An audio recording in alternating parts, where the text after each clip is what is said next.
Ato na pong tubagon kining pamahayag sa atong mga kaatbang mga kaigsuonan nga nagkanayon dili tinuod ang giingon sa mga Katoliko nga si Maria walay sala.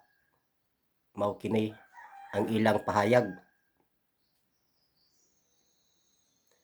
Tungod sanglit ang tanang mga tao nakasala. Mikuha sila sa basahon sa Roma 5:12 ug Roma 3:9 ngadto sa 10. Ug matod pa nila kay si Maria tao man makasasala ug nalipay siya sa pag-abot sa iyang manluluwas. Mga kaigsuonan, kung kining maong pamahayag nila makahatag og kalibog sa atong mga kaigsuonan, labi na kadtong wala masayod sa kamatuoran. Busa atong lig-unon o panalipdan ang atong pagtuo og tubagon ta kining ilang pahayag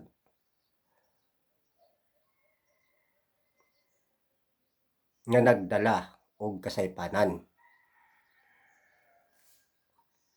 Agig tubag niya ng ilang pahayag mga igsoon, mao kini. Gitagna ng daan nga ang silbi nga pusa sa Espiritu Santo putli ug walay buling diha kaniya. Awit 4:7. Siya mao ang babay nga pagatawgon og labing bulahan. Awit 6:9. Og sanglit ang kinaadman dili man mosulod sa kalag nga mahugaw ug sa lawas nga ulipon sa sala. Kaalam 1:4. Si Kristo mao ang kaalam o gahom sa Dios. Mao kini ang gipahayag ni San Pablo sa iyang sulat 1 Corinto 1:24. Nan putli kun wala gayoy buling sa sala si Maria kay dili man mosulod si Kristo sa kalag nga mahugaw ug sa lawas nga ulipon sa sala. Ug ang gipili sa Dios ng daan gibalaan na niyang daan. Roma 8:30. Ug ang pagluwas nga gihuptan ni Maria mao paagi nga preventiba. Sa wala pa siya matawo, gipanagan-an na siyang daan og grasya. Bisan